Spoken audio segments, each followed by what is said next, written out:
Раз, два, три, 4, 5. Я тебя иду искать.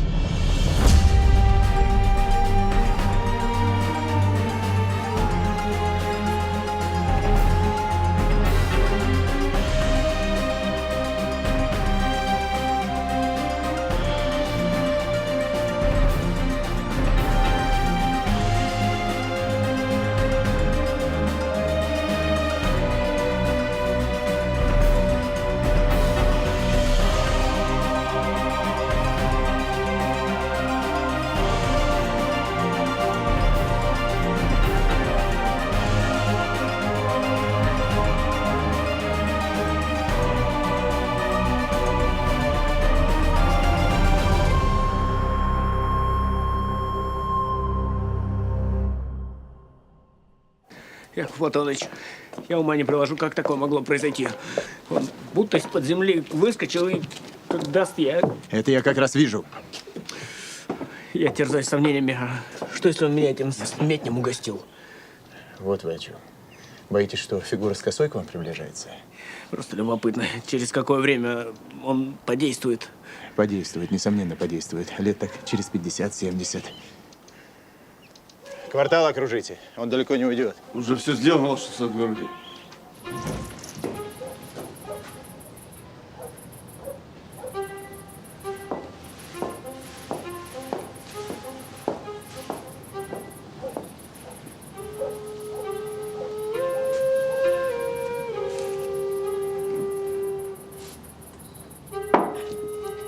Дядя, нельзя же так.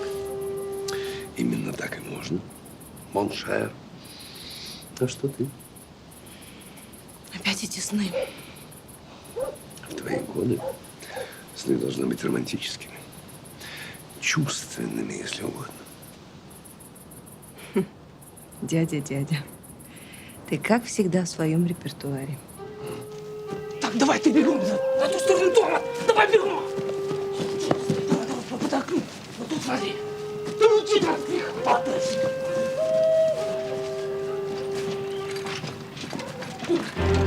Яков Платоныч, здесь, вот, под самой кровлей. Дворник видел. Прикажете брать. Смотрите тут в оба. Не упустите.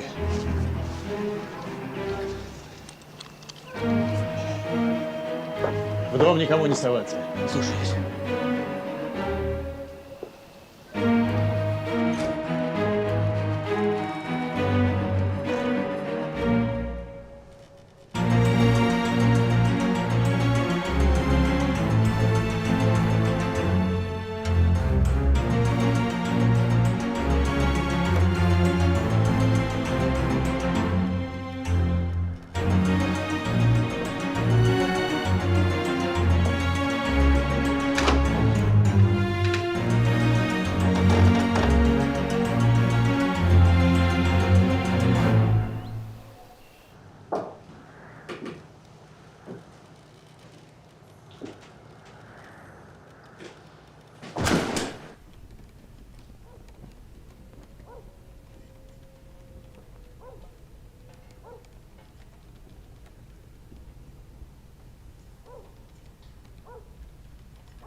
Зачем бежал?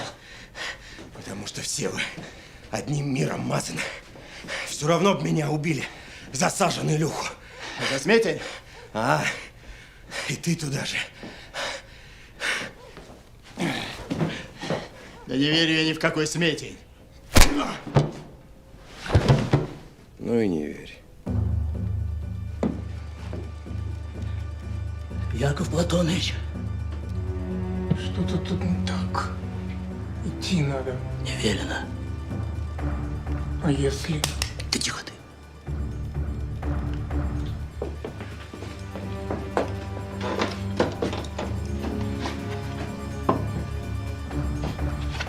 Слышь, мой. Яков Платоныч.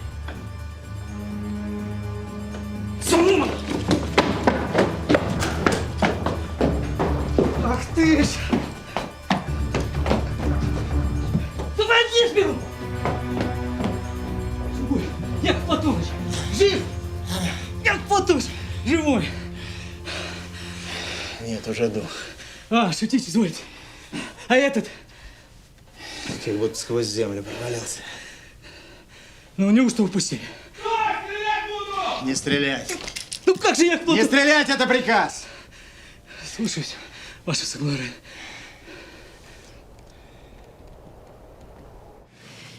Сегодня вечером мы едем к Потоцким. Нас пригласили. Будут танцы.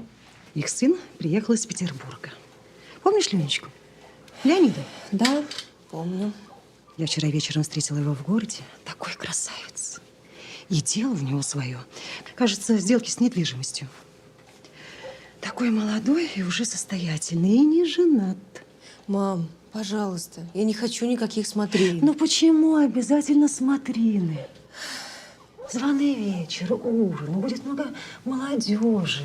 Ну ты же нигде не бываешь, кроме своего полицейского участка. Мама. Анушка, Штольман, конечно, видный мужчина. И проявил себя настоящим героем той истории с твоим похищением. И, несомненно, это произвело на тебя большое впечатление. Но пойми, он тебе не пара. Я вовсе не ищу никакую пару. Дорогая моя, так ты останешься старой девой. Я хочу что-то делать, чего-то добиться. Бегая по улицам вместе с городовыми? Я хочу учиться, найти свое место. Место любой порядочной женщины подле мужа. Это ж скандал. Подозреваемый сбежал из-под стражи, но как? Кулачищин уложил 3 полицейских, при этом один из них не простой городовой, а полицейский начальник. Артюхин? Нет. Что ли? А что случилось?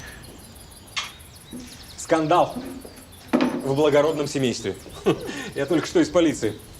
У них там сегодня ночью сбежал подозреваемый. А что с Яковом Платоновичем? А Яков Платоныч в буквальном смысле получил сногсшибательный удар по голове от беглеца. Ничего страшного, не переживай. Лишь маленькая шишечка теперь на голове нашего героя. Да что ж такое, не дня без происшествий. Простите, я там забыла. Ну вот зачем? Ну зачем ты ей сказала? Вообще-то я Петру рассказывал. Да. У меня и так голова не на месте от этого Штольмана. Ну что у нас теперь в доме слово полиции произносить нельзя, что ли? Ну, действительно. Аня? Аня, ты куда? Аня! Ну нет этому оправдания. Яков Платоныч, Виноват. подозреваемого в убийстве, упустили. Не мог он убить. Он приходил к Анастасии Калинкиной домой в то время, когда ее убивали в роще. Ну какой смысл был ему мозолить глаза, если бы он задумывал это преступление? А может, он хитрый? Может, он специально сделал этот отвлекающий маневр? Не думаю. Не думаете. Рапорт пишите.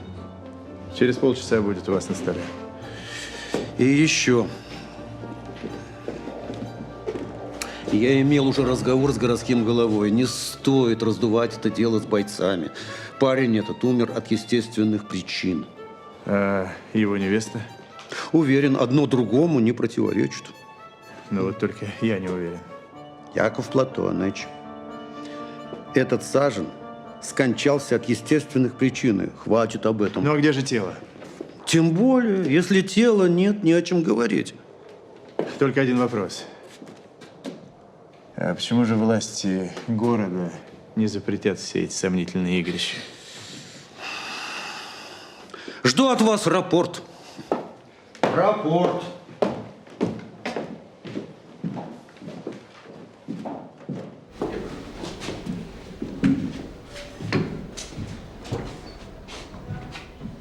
Александр Францевич!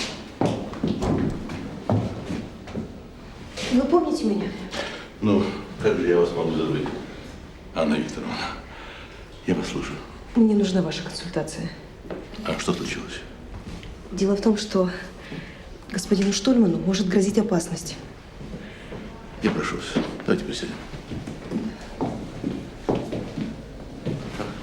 Есть основания полагать, что на него совершено покушение. Я не скрою, я слышал об этой истории. Но ведь Яков Платонович себя прекрасно чувствует. Так вот в том-то все и дело. Этот удар, он может быть замедленного действия. Весь день человек себя нормально чувствует, а под вечер вдруг бац! И умер. Но, откровенно говоря, я к такого рода таинственным ударам отношусь с большим недоверием. Мне кажется, это все из области вымыслов, фантазий, легенд. Все-таки, доктор, но ведь никто не может знать наверняка. Подумайте сами, ну как же я могу лечить пациента, если я даже не знаю, где и что у него болит? Ну да, но...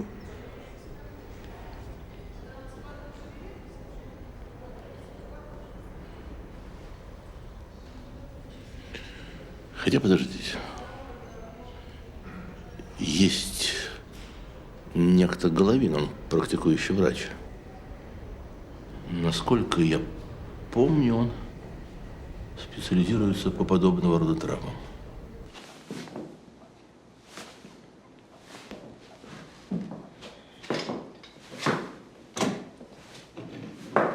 Я вот что думаю, Яков Платонович. Надо к логову Федара подойти с другой стороны. Это с какой же? С противоположной. Я притворюсь, что хочу стать его учеником, узнать все секреты кулачного боя. Напрошусь к Федору в ученики. Ну и что это вам даст?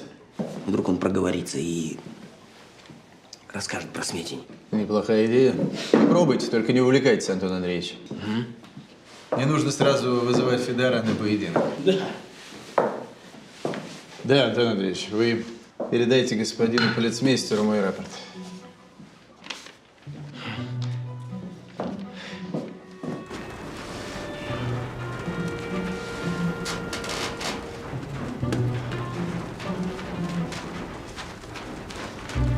Не извольте беспокоиться, тела никто не найдет. Вы уверены?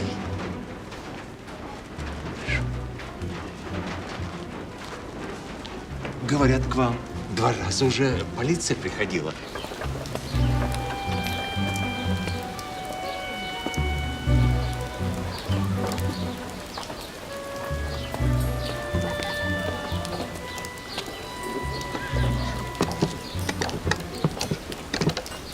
И в конторе у Крымова вы... Но вы же врач, вы же все прекрасно сами знаете, что если они тело не найдут, они ничего не докажут, сколько бы они сюда ни ходили. Да. Жестче работай! Правой бей! Ну, поэтому я хочу узнать, где тело. Зачем это вам? Нету его, и дело с концом. Все. И еще, мы все ждем вашего заморского зелья. Ребята уже интересуются. Поэтому не стоит их смущать, хорошо? Хорошо.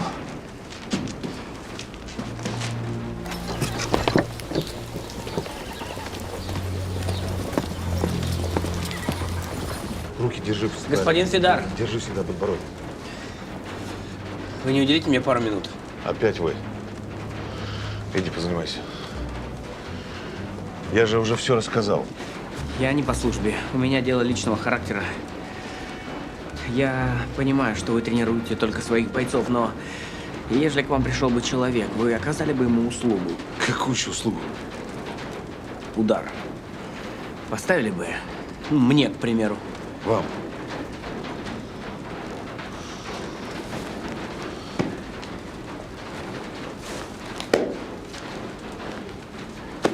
Нет расположения к этому у вас. Я буду стараться. Кость очень тонкая, не подходит для нашего дела. Но она крепкая. Тело мягкое. И падать опять же не умеете. Ну, заняться, конечно, можно, но не бесплатно. Разумеется. Сметень покажете? О, вот вы куда гнете. И вы уверены, что я владею? Так говорят. Много чего говорят. А вы не слышали про зелье? Есть такое зелье. Выпил и богатырь. Сразу. Это вы уж надсмехаетесь надо мной, верно? А чего же я насмехаюсь? Вы обратитесь к доктору Головину. Он наших ребят и пользует. В самом деле? А что за средство такое? Откуда? Заграничное, патентованное. Хорошо, и буду у вас заниматься. Ну, это мы еще посмотрим. Вы для начала к доктору Головину сходите, хорошо? Непременно. Скажите, можно я... Попробуй.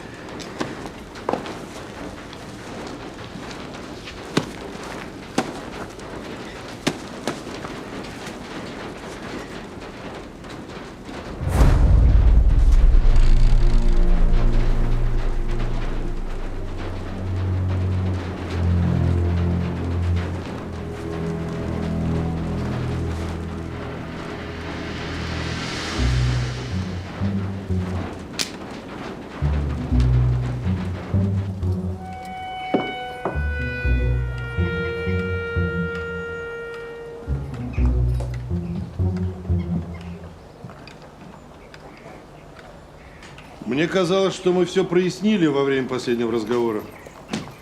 Что-то я не помню такой ясности. А разве господин полицмейстер не довел до вашего сведения? Осведомлены. Только то, что доводит до моего сведения господин полицмейстер, вас не касается. Где вы были 3-го дня с 5 до 7 вечера? Вы с ума сошли? На вопросы отвечайте, иначе продолжим этот разговор у меня в кабинете. Да вы понимаете, что вылетите из этого города, как пробка из бутылки. Да может, оно и так. То для начала я отвезу вас под конвоем на глазах у всего города. Что вы хотите? Где вы были 3-го дня с 5 до 7 вечера. Здесь я был. Меня видели 20 служащих. А в чем дело? В это время была убита Настя. Анастасия Калинкина, ваша работница. И как вы себе представляете? Я завлек бедную девушку в рощу и убил? Я задаю вопросы, на которые вы обязаны отвечать. На каком основании вы отнимаете у меня время? Ваши гладиаторские бои привели к убийству 2 человек. И я сделаю все, чтобы их закрыть. Руки короткие, понял? И при чем здесь гладиаторские бои? Приходят любители помериться силой. Простые люди, рабочие, мастеровые. Они все имеют работу. А это для них забава. Белов, например, работает в каретной мастерской. А Илья, покойник, вообще из деревни работал грузчиком. Однако бойцы ваши вознаграждение получают. Ну и что? Я тоже любитель. И плачу им премии за победу из своего кармана. Только прибыль от ставок вы в этом кармане оставляете. Все! Ни слова больше без адвоката. Пошел, дорогой.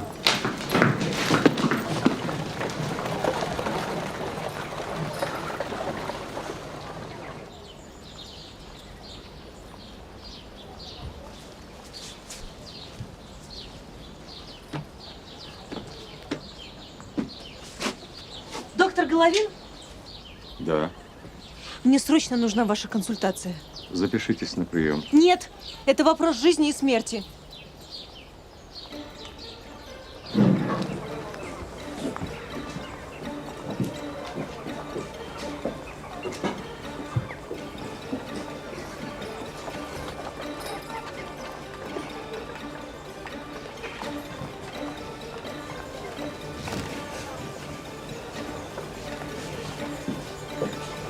Полиция, свободен.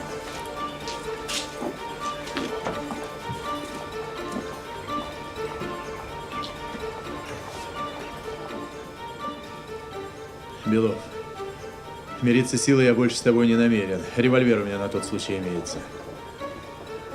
Я знаю, ты не убивал ни Настю, ни Илью. Мне поговорить с тобой нужно. Я никогда не верил этим легендам о каком-то особенном ударе.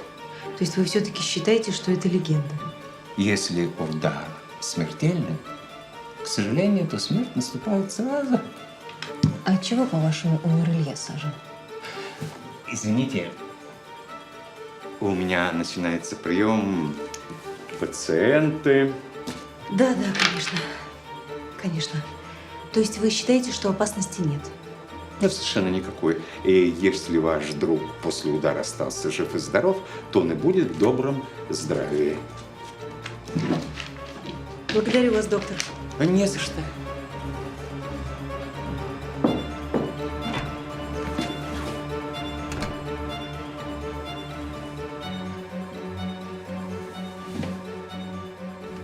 Мне интересно все, что ты знаешь о Сажине. Вы ведь были друзьями? Приятелями, пожалуй. Но не друзьями. Не знаю я, чего вам такого рассказать особенного о нем. Обыкновенный парень из деревни. Невеста его из той же деревни. Отец у него был лучший боец в округе.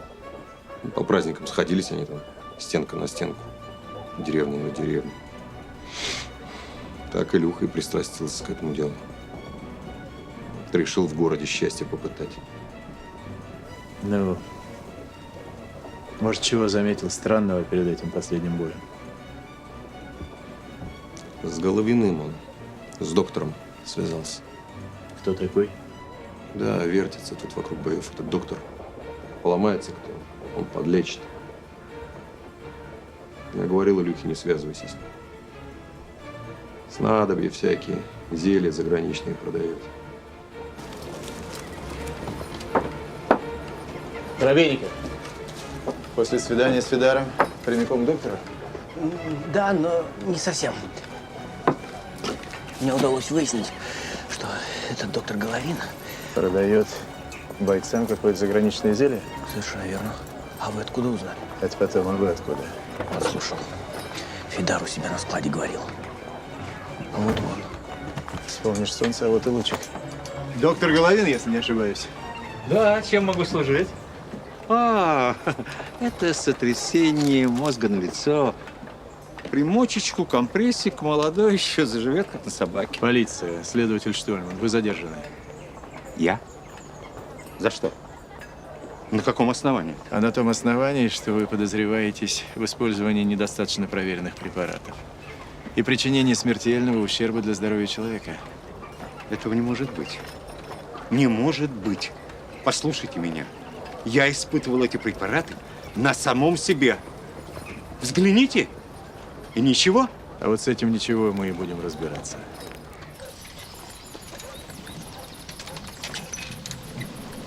Что ты хочешь? Я тебе не верю.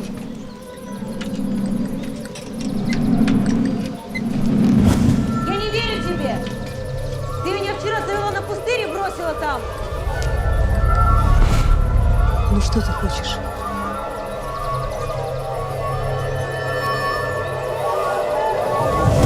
Сажин обратился ко мне задолго до этого боя. Жаловался на повышенную усталость. Может быть, его мучила какая-то болезнь, хворь? Да, ему надо было побольше отдохнуть, сделать перерыв. Селенок не хватало? Но по его данных ему хотелось зарабатывать больше денег. Это до поры до времени удавалось, но организм не обманешь. То есть дрался на износ? Ну, можно сказать, что так. А что произошло перед последним боем? Я дал ему препарат, естественно, предварительно проверив его на себе. Ума не приложу, что могло случиться. Он умер. Я этому не верю. И я не верю. Я не верю этому. А вы даете себе отчет, что он мог погибнуть из-за ваших лекарств? И что же за чудо-препарат такой, позвольте узнать? Ну, это недавно синтезированный препарат из Германии. Увеличивает выносливость, стимулирует и подкрепляет нервную систему. А вы правильно рассчитали дозу? Конечно. Я дал ему 3 пакетика по 2 миллиграмма. Объяснил, как принимать. И где теперь труп вашего пациента? Да откуда же мне знать? А кто же должен знать, по-вашему, а? Долг врача – лечить безопасно, быстро, приятно. Следователь, я что-то не понимаю. Вы задержаны до выяснения всех обстоятельств. Ваше благородие, труп нашли. Какой труп? Не могу знать. Уляшин посыльного прислал. На пустыре откопали.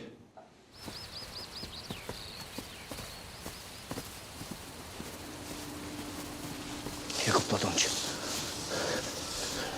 я вчера здесь видел немого с лопатой. Что? Митяй. Ваше высокоблагородие, вот, откопали.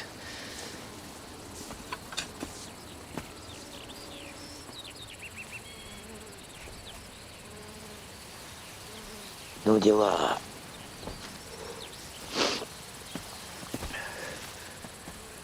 Три дня, почитай, пролежал. Но мужики опознали.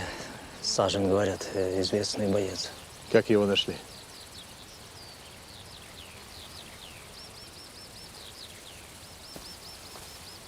Как? Не показали. Кто? Этих свидетелей вы не сможете вызвать. Анна Викторовна, вы что, не понимаете, то, что вы нашли тело, бросает на вас подозрение в соучастии? Вы что, меня теперь подозревать будете? Я нет. Но как я объясню полицмейстеру и прокурору этот ваш феномен? А вот вы скажите, что это Коробейников нашел. Потому что он здесь вчера проходил. А почему вы ко мне сразу не обратились? Потому что вы мне бы опять не поверили, как всегда. А вот господин Ульяшин сразу откликнулся.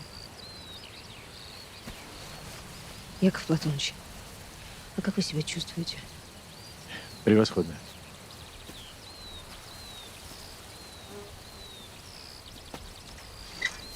Веревка. Я нашел вчера ее на складе у Фидара. Точно такая же.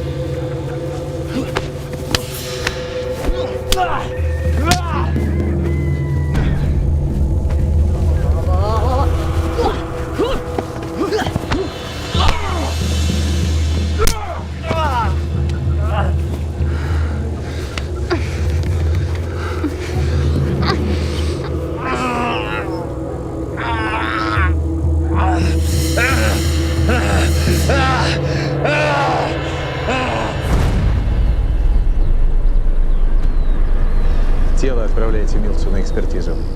А сами к Фидару везите его в управление. Только городовых с собой возьмите. Да. Слушаюсь. Значит, ты здесь. Анна Викторовна, вы так и будете там стоять?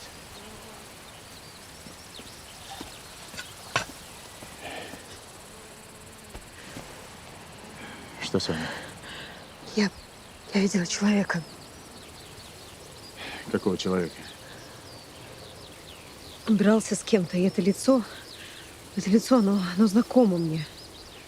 Где вы его видели? Здесь. Идемте, вы просто переволновались. Нет, я видела его. Я только не могу вспомнить, где. Как вам все-таки это удается? Удается что? Мешаться мне под ногами. Ну, знаете. Я вам эту грубость прощаю за счет удара в голову, который вы получили. Кстати, вас ночью ударили? Значит, эту ночь вы должны провести в больнице под наблюдением врача. Анна Викторовна. И никто не может знать, что тот удар не был сметним. Да перестаньте, все это чушь. Если вы спорить будете, я вас тогда сама отведу в больницу. Ясно? Я уже была у 2 докторов. И никто мне ничего определенного про этот сметень не может сказать. И я очень боюсь... Довольно, Анна Викторовна, это уже переходит все границы. Я не ребенок.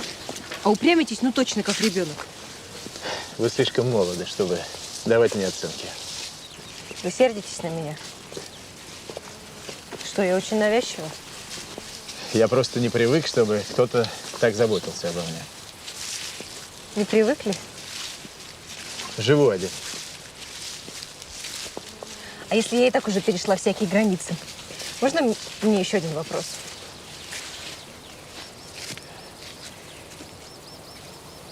Та дама, ну вы же жизнью ради нее рисковали. Что же, она не заботилась о вас? Да что же вам за дело? Все миновало, и я просто не хочу об этом говорить. Миновала?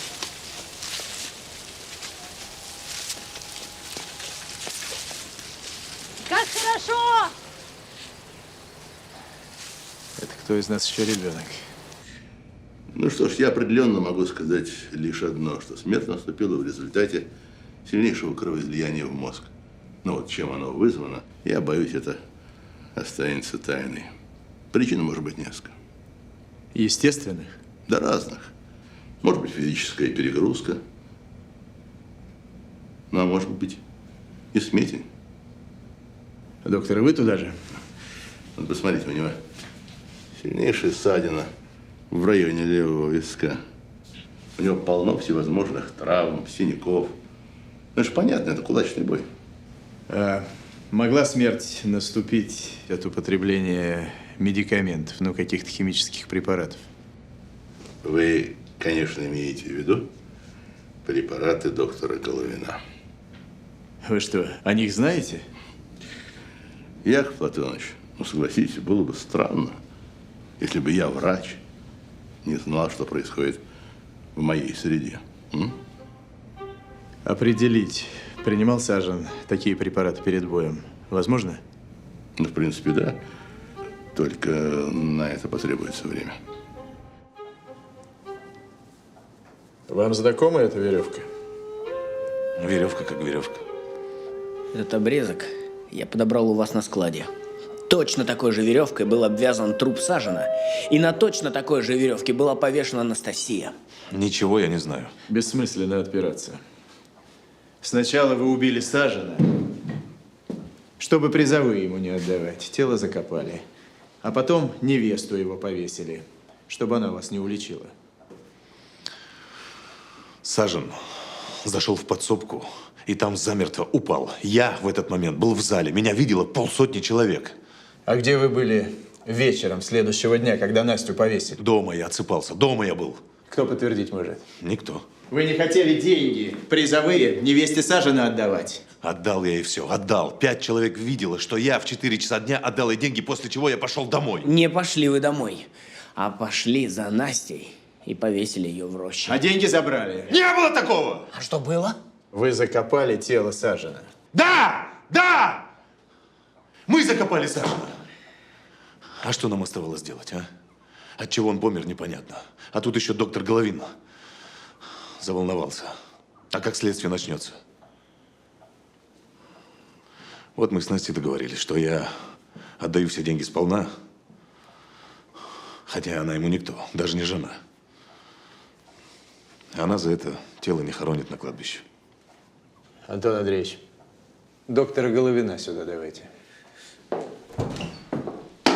Наговор, как у вас язык-то поворачивается, а? Это надо ж придумать, а чтобы я велел тело закопать. Зачем мне это? Прямую не велели! Да не начальник вы мне!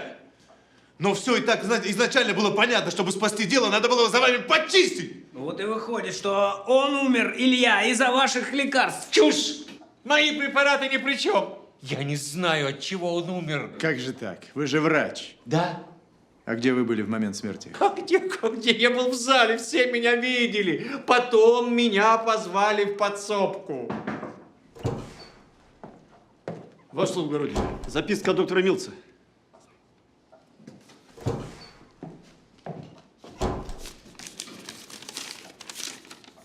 Ну? Что там? Экспертиза показала, что Сажин не принимал ваших препаратов. Ну я же говорил, а? Не там ищите. Если даже Сажина и убили, то точно не из наших. Он мне говорил, что в Затонске живет его какой-то земляк. Кто такой? Не знаю. А вы немого спросите. Может, он знает. Спасибо за совет. Дежурный! В камеру обоих. Как? Все же разрешилось. Все разрешится, когда я так решу. Все. Господин следователь, ну как же так? Давайте. Господа, ну все разрешилось.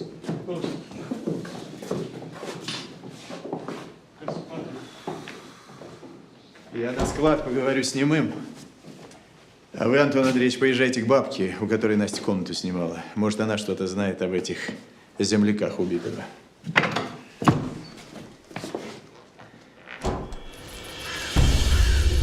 Дух, среди Сажиной ведь.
Эй!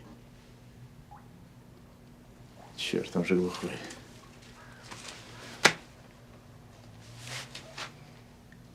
Помнишь меня?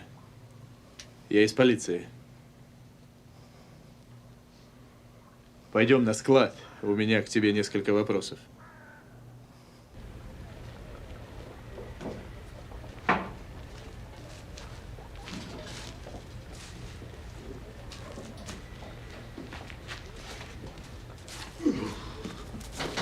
Где ты был, когда Сажен дрался? Где был, когда Сажен победил?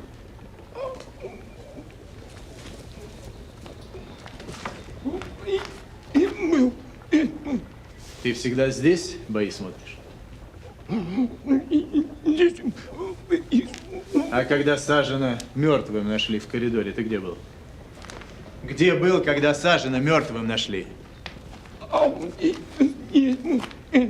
Так отсюда ты должен был всех хорошо видеть. Здесь. Фидар говорит, что в это время он был на улице. Он так говорит. Услышал крики, а потом прибежал сюда, в коридор. Ты видел, как он зашел в коридор? Фидар.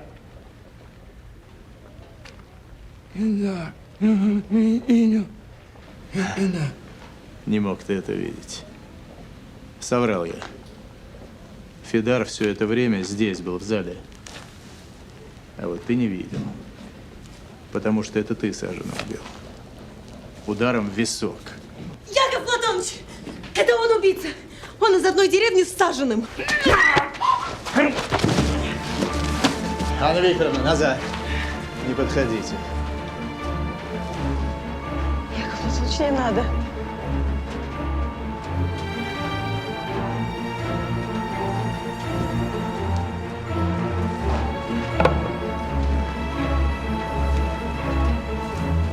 Не делайте этого.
Я не должна была вас отпускать.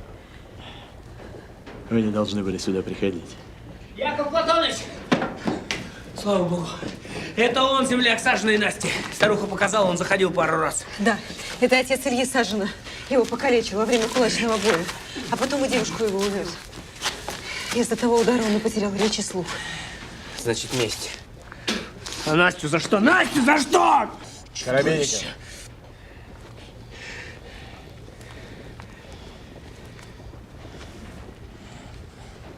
Ты прятался в подсобке и ждал окончания боя.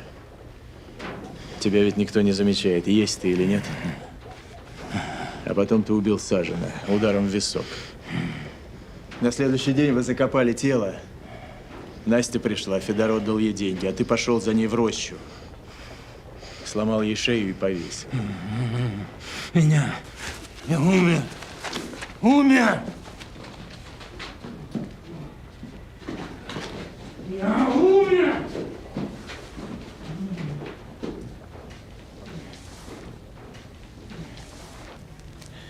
Я видела ваш бой во сне. Я поэтому и пыталась вас предупредить. Значит, это изменить было невозможно. Нет. Вам просто нужно было поверить мне.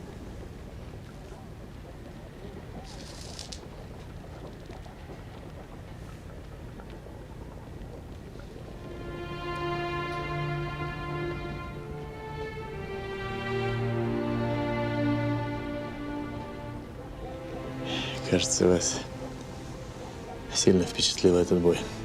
Я просто очень боялась за вас. А вдруг этот Сметин существует?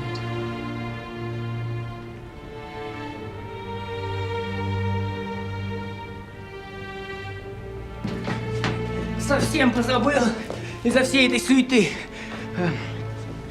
Из управления сообщили, что вам пришла телеграмма. Некая дама приедет из Петербурга через неделю и останется в гостинице, будет вас там ждать. Это так срочно, Антон Андреевич? Вовсе нет. Прошу прощения. Виноват. Вы же мне сказали, что все миновало. Я Вы меня обманули. разве обязан оправдываться? Нет, нет, конечно, нет.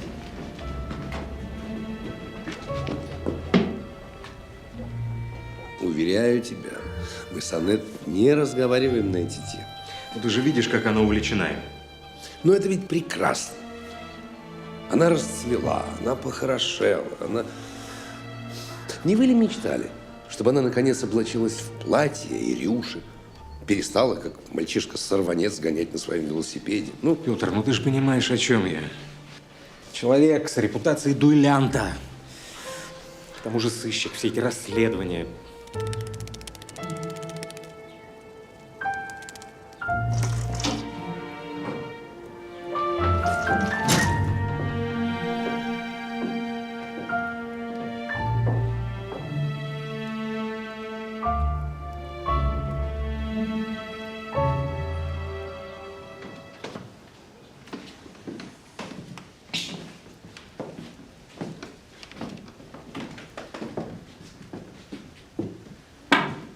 Я вот решительно не понимаю. Ты будто уверен, что завтра же Штольман прискачет просить вашего благословения. Но он взрослый человек. Он живет рассудком. Не то, что я в его годы. Господи, ну при чем тут ты? Можно подумать, ты вообще когда-то собирался жениться. Так в том-то и дело, что даже я нет. Несмотря на все мое увлечение Элен, я же тогда голову совсем потерял. Вчера она пришла сама не своя. Говорит, что была у Курочкиной с переводами. Уверяю тебя, даже если они встречались, Штольман не позволит себе лишнего.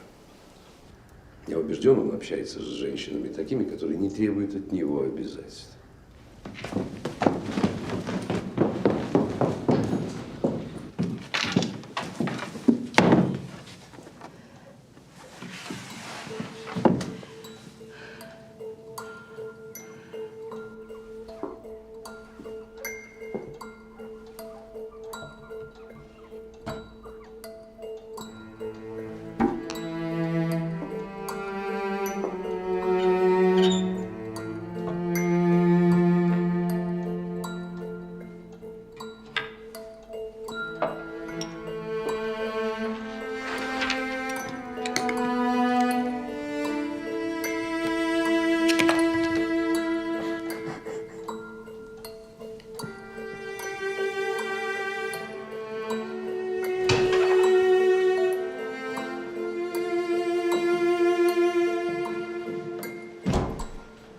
Яков Платоныч, что же это вы засиделись? Дело ведь закончили. А вы что, взяли моду заботиться обо мне? Из моих окон видно, что в кабинете свет горит. Ну, я подумал, вдруг что? Ничего, идите спать.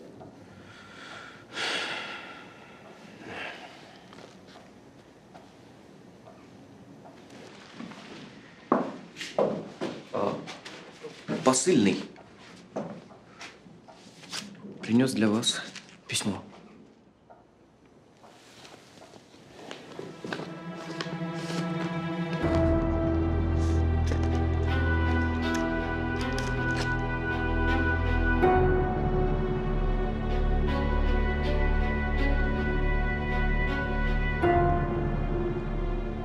Доброй ночи. Доброй ночи.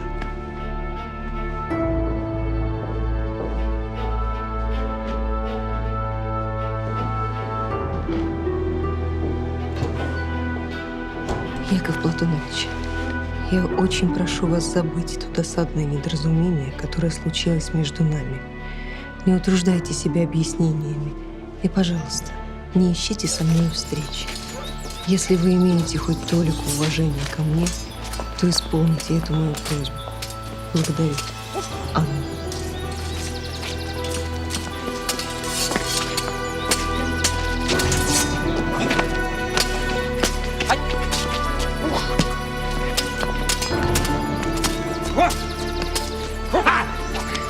О, все!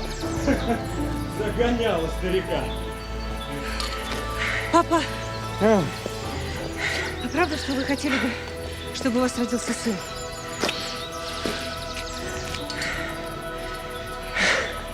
Я и представить себе не мог, что у меня родится такая дочь.